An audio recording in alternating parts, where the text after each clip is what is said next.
Caleb Reed stood at the hospital reception desk at 3 in the morning, his work jacket still dusted with grime from a long night shift, his hands trembling slightly from exhaustion. He overheard a doctor nearly breaking down as she explained that the hospital had run out of the rare blood type needed to save the CEO's sister. No one noticed the quiet man who stepped forward and said he had the same rare type. An hour later, Caleb left the hospital with a white bandage wrapped around his arm and rushed to pick up his daughter before school. But the next morning, right in the lobby of Sophia's company, the man who had just saved her family was humiliated in front of hundreds of employees. Would the CEO stand up for the man who saved her sister, or let her entire company crush him in front of his daughter? New York in January wore its coldest face, without apology. The streets outside Hartwell Medical Tower were slick with a thin crust of ice. The city's salt trucks hadn't yet reached, and the wind off the Hudson cut through every gap in every coat like something personal. Most of the building's 230 employees had long since gone home to warm apartments. The lobby security guard was watching a basketball game on his phone. The cleaning crew on the 14th floor was laughing about something.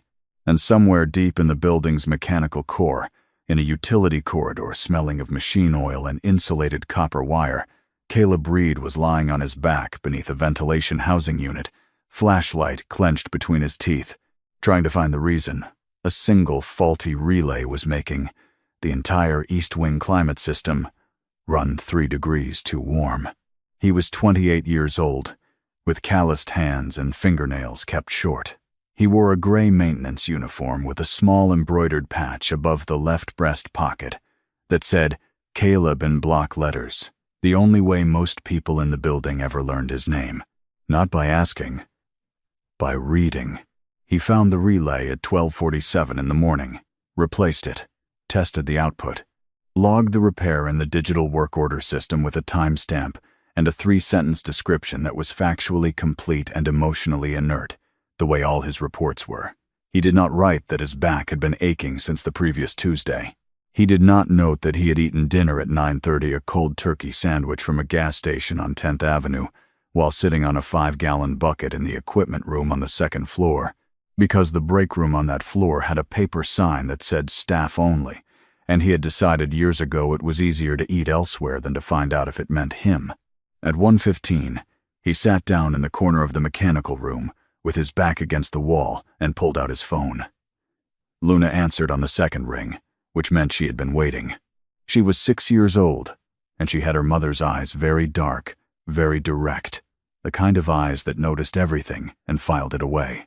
She was sitting up in the bed she shared with her stuffed rabbit, a floppy gray thing named Mr. Carrots that had been white once, years ago, before it absorbed the full biography of a small child's affection. "I got an A on my spelling test," Luna said, before he could say anything at all. She held the paper up to the camera so he could see the red letter at the top. "That's my girl." He meant it completely. Mrs. Patterson said I was the only one who spelled necessary right. "That's because we practiced it 4 times. 5 times, Luna corrected. "You fell asleep after the 4th one and I practiced the 5th time by myself." He laughed, which was something he didn't do enough of, and the sound of it in the empty room surprised him a little. "You're right. 5 times. She looked at him through the phone screen with that steady, measuring gaze. "Baba." She said she still called him that sometimes, a habit from when she was smaller. "Are you sleeping enough?" "I'm fine. You look tired." "I'm always tired." "That's different from not fine." She pulled Mr. Carrots into her lap and smoothed one of his worn felt ears the way she did when she was thinking through something carefully. "I left a sandwich in the fridge for you," she said. "The kind with the cheese you like." His throat was tighter than it should have been. "I'll eat it when I get home. Now go to sleep." "Okay." She didn't move. "I love you, Baba. I love you more." She shook her head with the seriousness of someone correcting a factual error. "That's not possible." He watched the screen go dark and sat in the mechanical room a few more minutes with the phone in his hand and the hum of the building all around him, thinking about nothing in particular and everything at once. The call came into the ICU at 2:14 in the morning, and within 11 minutes, The VIP floor of Hartwell Memorial had become a controlled version of chaos, the kind where everyone moved quickly and spoke in lowered voices and made careful eye contact with each other to communicate the things that couldn't be said out loud around family members. Amelia Hart was 24 years old. She had been driving home from a late dinner when a delivery truck ran a red light at Lexington and 52nd and hit the left side of her car hard enough to spin it 180 degrees into the oncoming lane. The paramedics stabilized her in the field, but by the time she reached the hospital, her blood pressure was dropping in ways the attending physicians did not like, and the source of the internal bleeding was not yet identified. Sophia Hart arrived at 11 minutes past 2 in a black car she had been riding in when her assistant called.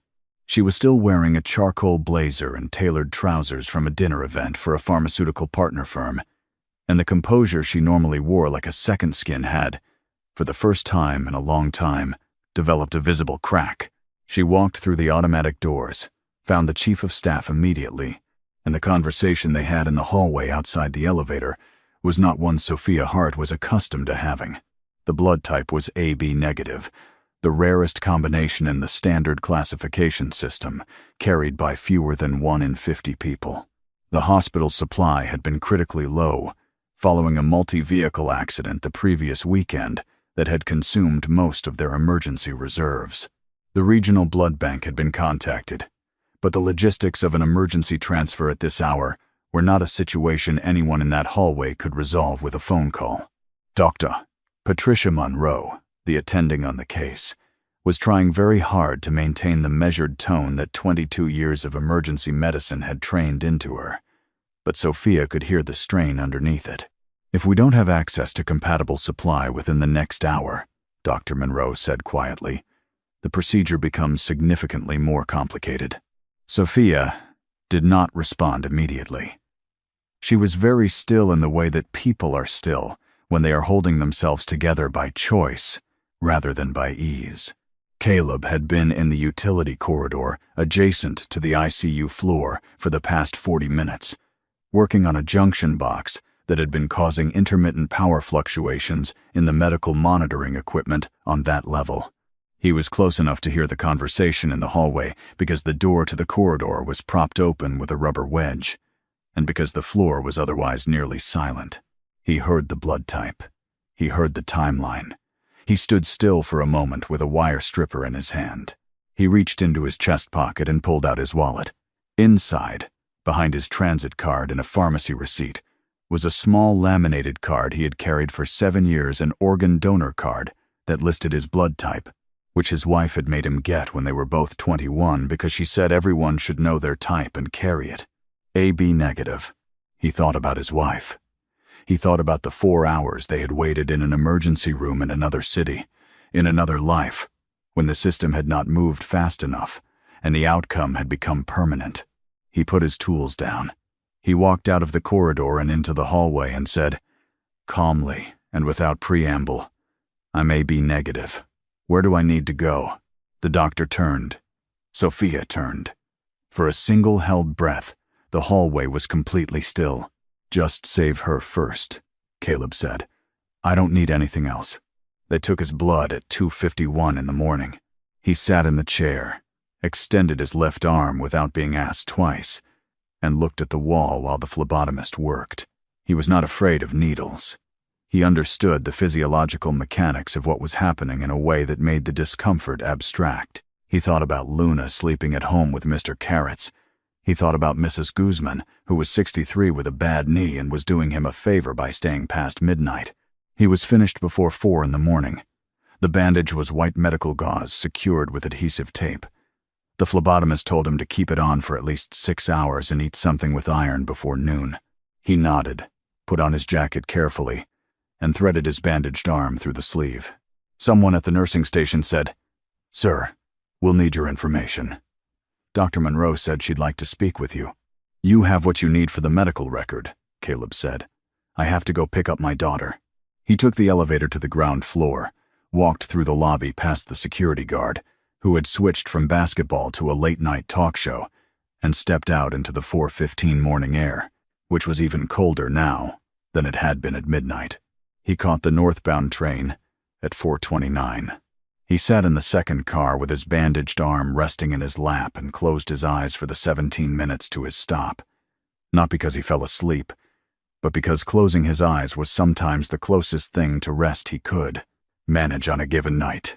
Mrs. Guzman was still awake when he let himself in, sitting in the armchair by the window with her reading glasses on and a paperback mystery face down on her knee. She took one look at the bandage on his arm and the color of his face and started to ask a question. "Everything's fine," he said quietly. "I'll explain tomorrow. Thank you for staying." She left without arguing, which was one of the things he respected most about her. He went to the kitchen and made a glass of water and drank it at the sink. He thought about eating, but the thought didn't develop into action. He looked in on Luna, sleeping, and stood in the doorway a moment, watching the slow rise and fall of her breathing. Then he sat at the kitchen table to make her lunch, a peanut butter sandwich, an apple, a juice box, and somewhere between cutting the sandwich and writing her name on the paper bag, he put his head down on his folded arms. He was asleep in under 90 seconds. He did not feel it when Luna woke at 6:30 and came out and found him like that. He did not feel the small weight of her winter jacket draped across his shoulders the way she might have seen in a movie once, and decided was the right thing to do when a person needed covering. He slept for 41 minutes. The Hartwell Investment Summit was the kind of event that the company's communications team spent 3 months preparing, and the operations team spent 3 weeks dreading. It filled the atrium and East Conference wing of Hartwell Medical Tower with a curated version of the company's best self-polished presentation decks, a catered breakfast with ingredient origin cards, directional signage in the company's precise shade of midnight blue. There were 218 registered attendees, most of them representatives of institutional investors or pharmaceutical distribution partners, and every detail had been planned down to the placement of the water pitchers. Caleb had been assigned to the event support team, which meant he and 2 other maintenance employees were stationed at various points around the venue to handle anything that went wrong with the audiovisual equipment, the climate system, or the electrical infrastructure currently running more technology than the building had been designed to handle. He had gotten 3 hours of sleep. He had gotten up, made Luna's breakfast, walked her to school, come back, changed into his good uniform, the one without the stain on the left sleeve, and taken the train downtown. The bandage on his arm was hidden under his sleeve. His face was the color of old chalk. He was standing near the East Corridor entrance, approximately 20 feet from the main refreshment table, when Dominic Vale noticed him. Dominic Vale was the company's chief operating officer, 44. Very good hair, suits that cost more than Caleb's monthly rent, and a foundational belief that an organization's credibility was built primarily through visual presentation. Caleb Reed, standing in his maintenance uniform with his pale face and his second-hand shoes, and the slight unfocused quality of inadequate sleep following blood donation, represented exactly the kind of disruption Dominic Vale could not tolerate. He walked over. He did not lower his voice. "What's your name?" "Caleb." "Maintenance." "Caleb." Dominic looked him up and down with the slow, deliberate attention of someone taking inventory of something they found deficient. "You can't stand here. I was assigned to this section for AV support. I don't care what you were assigned. You're standing in the primary guest corridor in a uniform that looks like it survived a flood, and you look like you slept in a parking garage." He said it the way someone might report a fact, not cruelly exactly, but without any awareness that cruelty was occurring. "We have institutional investors walking through that door in 40 minutes. I need this corridor to look like it belongs to a company worth $1.8 billion. A few people nearby had gone quiet. 2 junior communications staffers exchanged a look. Caleb said nothing. His expression did not change. "I'm going to need you to either change into something that looks like it was purchased in this decade, or position yourself somewhere guests won't see you." Dominic paused.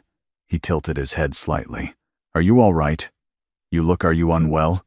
"I'm fine." "You're swaying." "I'm standing still." Dominic's eyes narrowed. He leaned forward very slightly, as if checking for something. "Have you been drinking?" The question landed in the corridor like a stone dropped into still water. The two communication staffers had completely stopped pretending not to listen. A man in a dark suit near the refreshment table had turned around.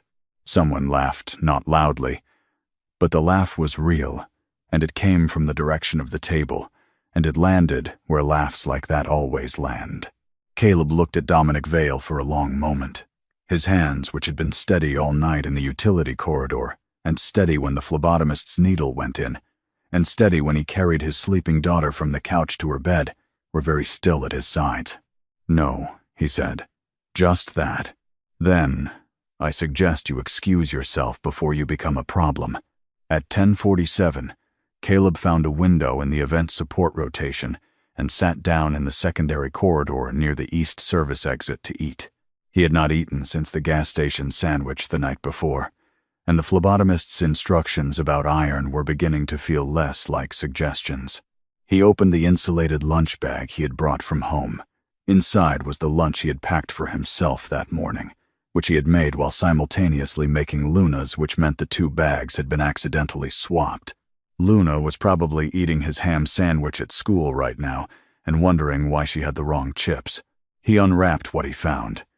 It was a peanut butter sandwich cut into a triangle, an apple, and a small folded piece of notebook paper.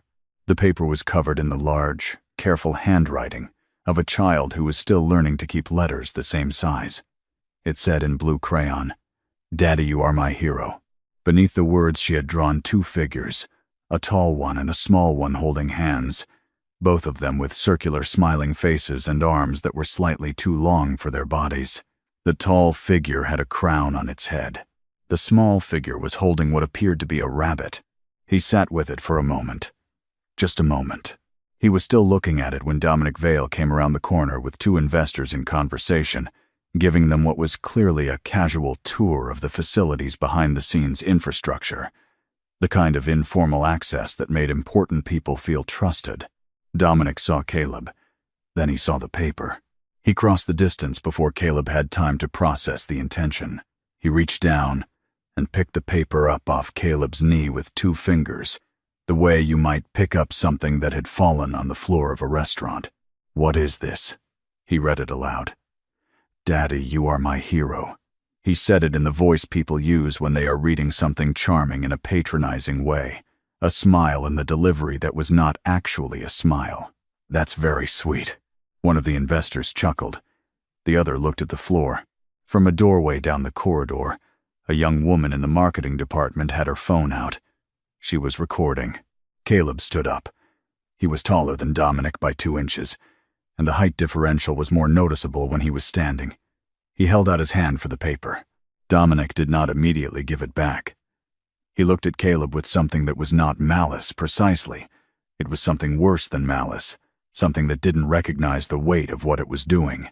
"You should go home, Caleb," he said. "You're clearly not having a good day." "The paper," Caleb said. Dominic put it in his hand. Then he turned back to the investors and resumed his sentence in the middle, as if there had been a brief pause to look at a window display. From his phone on the bench beside him, Caleb could see the screen. He had been on a video call with Luna since before he opened the bag, something they did sometimes during school lunch when she could borrow a tablet from the media corner. She was supposed to be eating. She was not eating. She was watching the screen very still, the way she went still when she was trying to understand something upsetting. He looked at the phone. She looked at him. Then, without saying anything, without crying, which she was too proud to do where people could see, she reached forward and ended the call. He picked up his phone. He looked at the blank screen for a few seconds. Then he folded the piece of paper very carefully, along the original crease, and put it in the breast pocket of his uniform closest to his chest. He did not raise his voice. He did not say a single word to Dominic Vale. He picked up his lunch bag and walked back toward the event floor and returned to his post. Sophia Hart arrived at the Hartwell Investment Summit at 11:15, 20 minutes behind schedule. She had spent the previous hour at the hospital beside her sister's bed, while Amelia slept in the careful way of someone whose body was allocating all available resources toward repair. Amelia's color was better. Her blood pressure had stabilized. She was going to recover fully, the phrase the attending physician had used, and Sophia had repeated it to herself in the car, the way she sometimes reviewed quarterly projections, not for reassurance, but to make the number real. She walked into the atrium and understood immediately from her executive assistant's posture that something had occurred requiring management.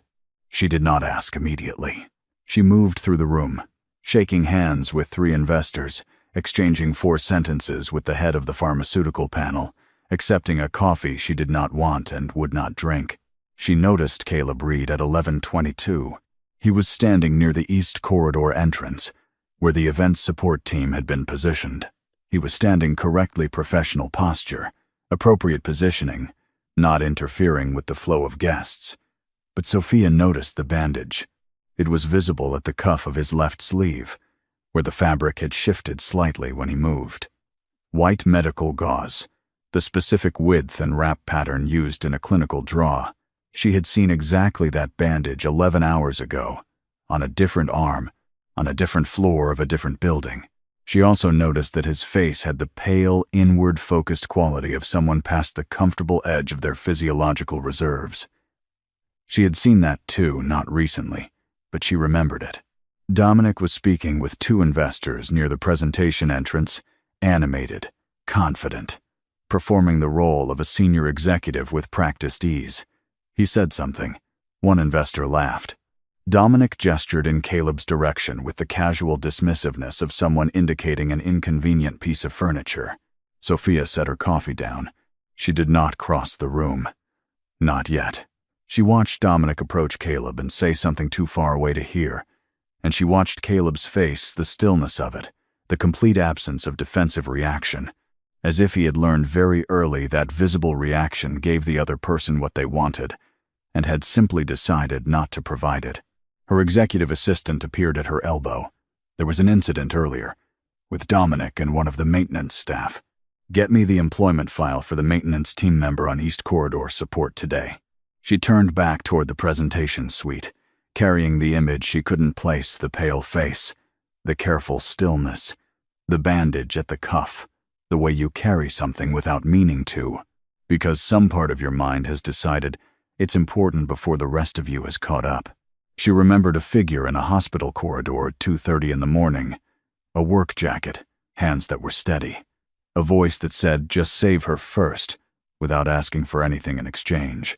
The employment file her assistant sent at 12:04 said the maintenance employee's name was Caleb Reed, age 28, hired 3 years ago as a night shift facilities technician. His performance reviews were consistent and positive in the characterless way of reviews written by supervisors who don't think about the people they're reviewing reliable, thorough, no disciplinary record. There was a note about an accommodation request for a modified schedule, approved 18 months ago. Reason listed, single-parent childcare.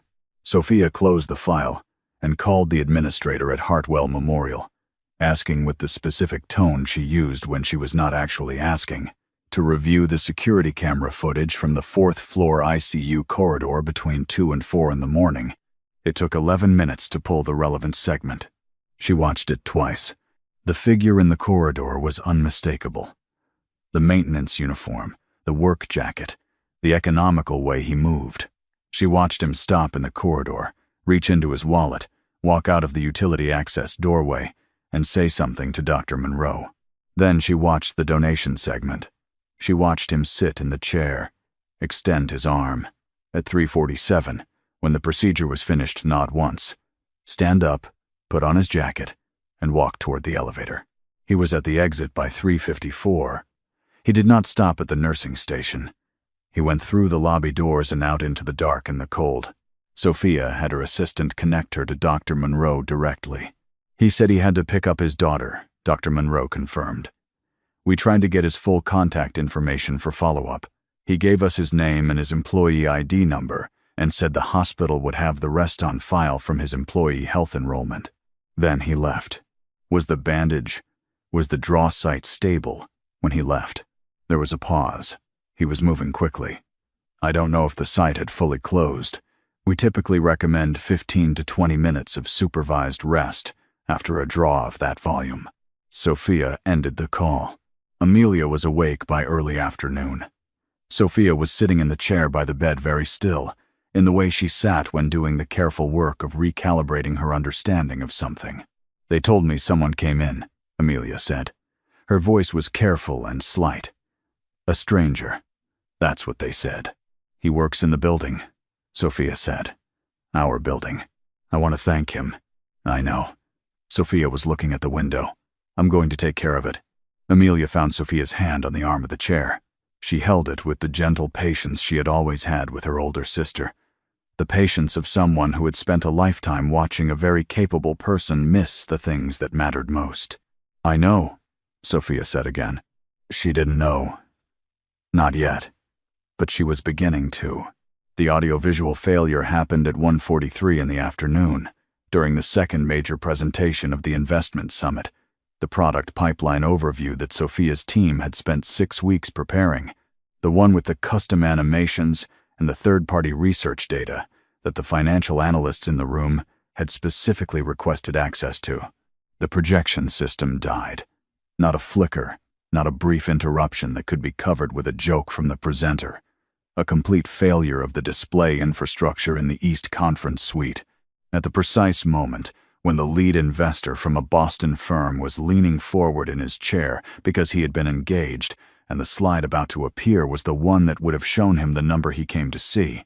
The room held its silence for approximately 4 seconds before it became a problem. Dominic Vale moved to find a Hartwell IT coordinator and had a short conversation. Then he walked out of the conference suite and found Caleb in the East Corridor. "Your equipment failed." In the middle of the presentation, Caleb looked up. "The audiovisual system has been flagged for preventive maintenance for 11 weeks. The work order was denied twice. I have both denials in writing. I don't need a history lesson. I need it fixed. I'll do what I can." Caleb paused. "The denial was signed by your office." Dominic's expression shifted in a way that was subtle but perceptible, the expression of someone told something they already knew and had hoped wouldn't come up. "That's not relevant right now. It's relevant to why the system failed." "What's relevant?" Dominic said, dropping his voice to the register of someone who wants to sound reasonable while delivering a threat, "is that we have 200 institutional investors in that room and a presentation that has just been significantly disrupted. The individual responsible for the technical integrity of this building during this event was apparently not capable of maintaining it." He paused. "I'm going to need you to come with me."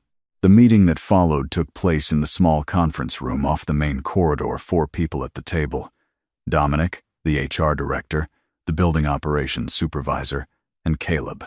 The document in front of him was a separation agreement, immediate termination with cause, based on negligence in fulfilling maintenance responsibilities, severance conditional upon signature within 48 hours. Caleb read it the way he read everything completely, without visible reaction. When he looked up, he addressed the HR director rather than Dominic. "The system failure was caused by deferred maintenance on infrastructure that I submitted documented requests to repair. The requests were denied. I can produce the documentation." "We're aware of the context," the HR director said carefully. "Then you're aware that the cause of the failure wasn't negligence on my part. The determination." "I understand the determination." Caleb set the document on the table. His voice was level. "I'm not going to sign something that says I was negligent when I wasn't. If you want to terminate me without cause, say that. The paperwork is different." Dominic leaned forward. "Sign the document, Caleb. You'll receive your severance and your final check, and we can all move on." Caleb was quiet for a moment. Then, directed at the HR director, "I have a daughter who needs a prescription refilled. Can I receive today's pay before the weekend?" The question hung in the room, asked without bitterness, as a practical matter by a man who had long since stopped finding it shameful to have needs. The HR director looked at the table. Dominic opened his mouth. The door opened. Sophia Hart walked into the room with the specific quality of entrance that she had spent her adult life developing, not aggressive, not performative, simply the undeniable presence of someone who is exactly where they intended to be and has decided what happens next. She was carrying a folder. She set it on the table without opening it, looked at the faces in the room, and then looked at Caleb. He looked back at her. His expression was the same it had been for the past 4 hours, that contained careful stillness, not cold but controlled, the face of a man who had learned that visible emotion was a resource that could be taken from you. Sophia sat down. "My sister's name is Amelia," she said to the room, not any individual in it. "She's 24 years old. She was admitted to Hartwell Memorial at 2:15 this morning after a traffic accident. By 3:30, her surgical team was telling me that without an emergency supply of AB-negative blood, which the hospital did not have her recovery, prospects were going to change significantly." The room was very still. At 2:51 this morning, someone provided that supply. Sophia opened the folder and slid a printed image across the table, a security camera still, grainy but clear. A maintenance uniform, a work jacket, a face in profile unmistakable at this table, in this room, to anyone looking. He gave blood. He left at 3:54 because he had to pick up his daughter. She paused. He declined follow-up contact information. He didn't ask for compensation. He left. Dominic had not moved since she began speaking.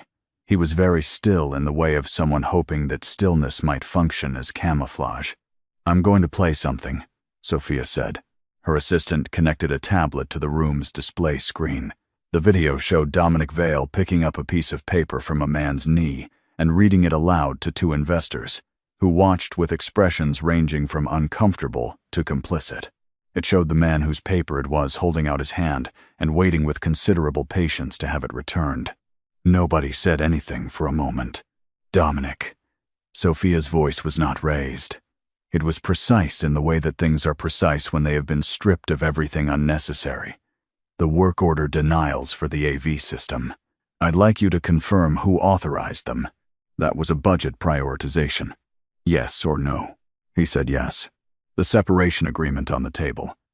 "Did you prepare this today?" There was a, "Did you prepare it today?" "Yes." Sophia looked at the document on the table for a moment.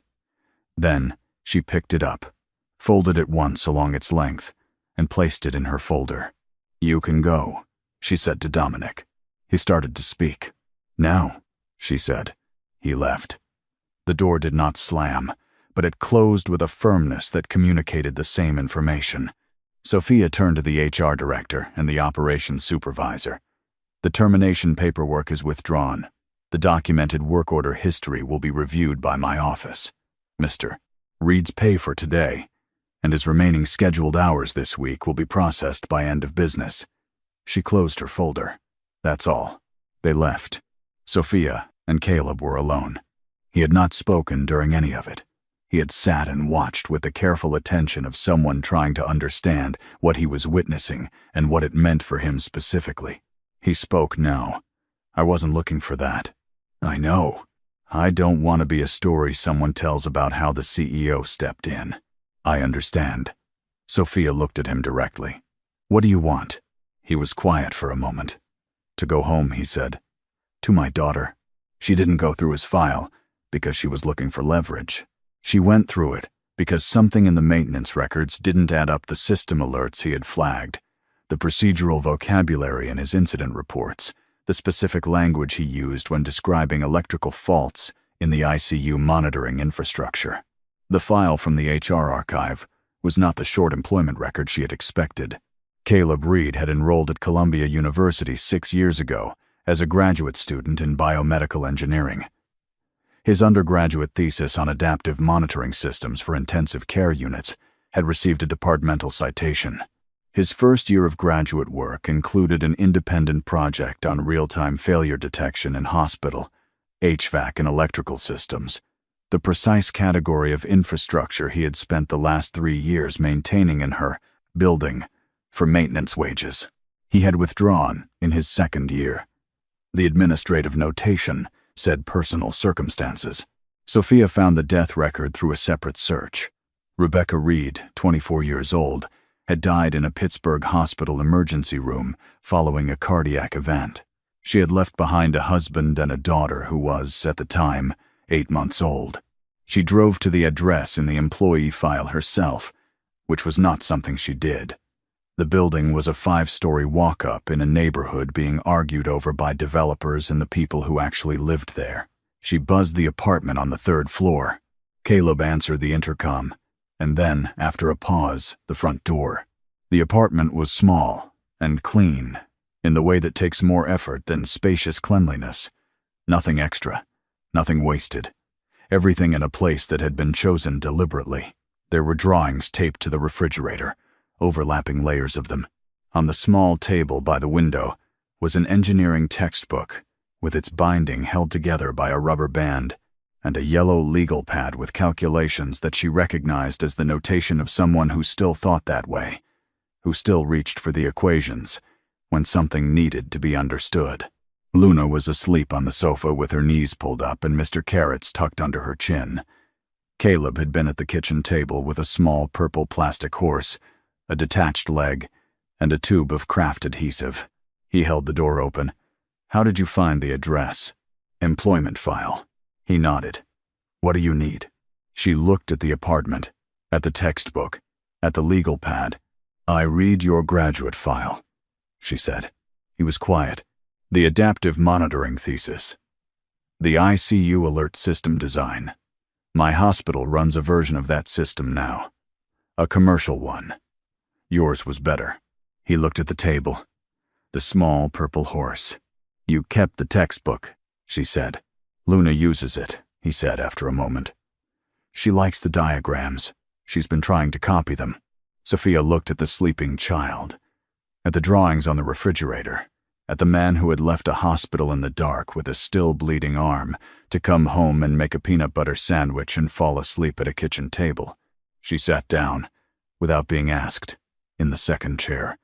For the first time in a long time, she did not know exactly what the next step was. She came back the next morning. This time she called ahead. Luna answered the phone. Caleb was in the shower and told the woman on the other end that her daddy was washing his hair, but she could come up when she was ready because they had juice. Sophia arrived with a folder and without her assistant. They sat at the kitchen table while Luna ate cereal in the living room and watched a nature documentary about penguins at a volume, suggesting she was listening to the kitchen conversation more than to the television. Sophia opened the folder. "I'd like to offer you a position. Senior Technical Advisor for Facility Systems and Medical Equipment Infrastructure. Director level. The salary is 6 times your current base. Comprehensive health coverage, a dependent care benefit, and relocation assistance." She slid the offer letter across the table. Caleb looked at it. He did not pick it up. "I'm also prepared to fund the remainder of your graduate degree. Columbia has a professional track for working students. The thesis work you did is directly applicable to systems we're currently trying to improve." She stopped, because she could see, with the precision she brought to everything, that he was not going to say yes. She could see it in the way he was sitting, in the quality of his stillness, which was different from the contained stillness of the past 2 days. This was something settled and decided, something that had been true before she walked in, and would still be true after she left. "No," he said. "The role is real. It's not charity. We have a genuine need for—" "I know the role is real." He looked at the offer letter. "You researched it. You built it correctly. That's not what I'm saying no to." "Then what are you saying no to?" He was quiet for a moment. In the living room, the penguins waddled across ice, and Luna made a small sound of appreciation. "When my wife died," Caleb said, "I was 22. Luna was 8 months old. I had a stipend from the graduate program and no savings, and I was in a city I didn't know well with a baby who didn't sleep and a grief I didn't know how to carry alongside work. I spent about 6 months making bad decisions because I was acting out of desperation instead of judgment." He paused. "I swore after that I was never going to make a decision because someone felt sorry for me, even if the thing they were offering was good, even if I needed it. Because a man who takes what he's given out of someone's guilt isn't deciding anything. He's just being managed." Sophia was very still. "I'm not saying you feel guilty," Caleb said carefully. "I'm not saying the offer isn't legitimate. I'm saying I need to make this decision the right way, for the right reasons." Not because you watched a video of a man being embarrassed in a hallway and decided you owed him something. That's not a reason I can give Luna, Sophia said. What reason could you give her? That I earned it, he said. That someone looked at what I was capable of and decided I should be doing it. Not that someone looked at what I went through and decided I deserved compensation. The distinction was real, and Sophia knew it. She felt something shift in the part of her that had spent 12 years building companies and systems from the unexamined belief that all problems could be solved by constructing the correct structure around them, that if you built the right framework, the human variables inside it would resolve correctly. She had spent 12 years not understanding what was wrong with that theory. She picked up the offer letter. She put it back in the folder. I'll send it to you by email, she said. You can review it without me sitting across from you. If you want to discuss any of it, you can call me. She paused. And if you decide the answer is still no, that's a decision I'll respect. He nodded. She stood up. She said goodbye to Luna, who had appeared silently in the kitchen doorway during the last part of the conversation and was looking at her with those direct, cataloging eyes. Are you Daddy's friend? Luna asked. Sophia looked at Caleb. He was looking at his daughter with an expression that was the closest thing to unguarded she had seen from him. I'm working on it, Sophia said. Dominic Vale was terminated on a Thursday. The announcement went through standard channels, an email, a note in the company's internal system, a 40-minute meeting with the executive team that ended with the kind of clarity that comes when documentation is thorough and facts are not disputable. The work order denials were in the record. The meeting in which the separation agreement had been prepared and presented to an employee who had flagged the relevant maintenance issues 11 weeks earlier was in the record. The corridor video was in the record. Dominic left with a box and the settled expression of someone who had been preparing for a consequence long enough that its arrival was almost a relief. The video from the East Service Corridor had been circulating among the company's staff since the afternoon of the summit, and then, by the following morning, somewhat further. It was not a viral moment in the theatrical sense. No shouting, nothing exploded. But the quietness of it was what made it reach. A man reading a child's crayon note, aloud to investors. The man who wrote the note watching from a phone screen that then went dark. Something in that sequence landed at a specific depth, where things go when they're true in a way that doesn't require explanation. Sophia did not speak about it publicly. She didn't need to. What she did was restructure. It took 4 months. She brought in the HR director, 3 department heads, and 2 employee representatives from the lower pay bands. The people the company's existing systems had been designed around in theory and routinely failed in practice.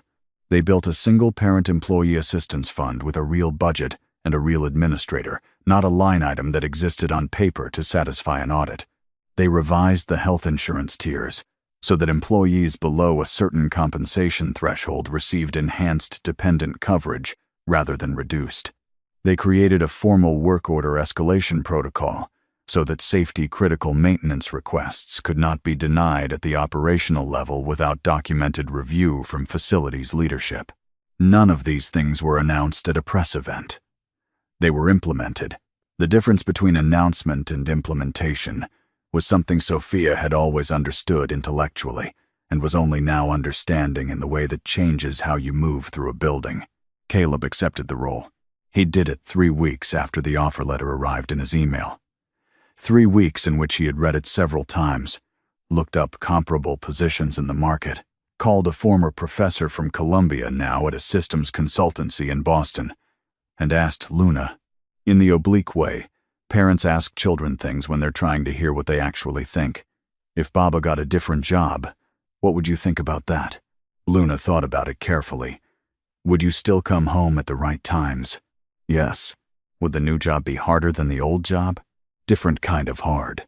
Okay, she said, and went back to drawing. He started on the first Monday of February. He did not move to a larger apartment immediately. Luna knew where the best light was in the morning and which neighbors could be trusted to hold a key. Those things had value that square footage didn't automatically replace.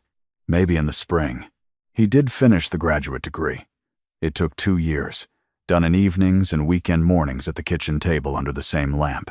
The textbook spine was reinforced now with proper book tape rather than a rubber band. Sophia had sent it to a conservator as a quiet gesture. Neither of them discussed.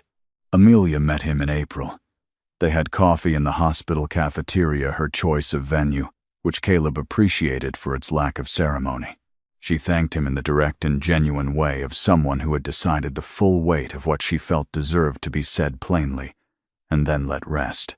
He accepted it with the same directness, which was probably why the conversation lasted an hour and covered, among other things, Luna's recent performance in a school science fair involving a model bridge made from craft sticks.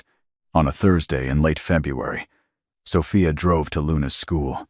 She had offered. Caleb had said yes, because Luna had been asking about the woman with the good coat, and because the answer to Luna's question, the one about whether someone would look out for him, was something better shown than explained. Sophia held Caleb's coffee while he helped Luna with her backpack. Luna turned around at the school gate and looked up at both of them and asked, in the completely straightforward way of a child who has not yet learned to embed her real questions, "Baba, are the mean people at your work going to be mean anymore?" Caleb looked at Sophia. She was looking at him with something in her expression that she had been learning, over these months, to stop managing away. He looked back at his daughter. "No," he said. "I don't think so." Luna accepted this. She turned around and walked through the gate toward her classroom, Mr. Carrot stuffed into the side pocket of her backpack, his worn felt ears visible above the zipper, watching the street. Sophia handed his coffee back. There are men who are poor in money, and rich in everything that money cannot replicate: in patience, in integrity, in the willingness to give what you have at 3 a.m, with no audience and no expectation of return. And sometimes, if the right person is finally paying attention, the world is forced to look at what it nearly threw away. It does not always happen, but when it does, it is worth recording. For the Lunas of the world, who tuck jackets around sleeping fathers and write their truth in blue crayon, and do not yet know how rare a thing they are protecting.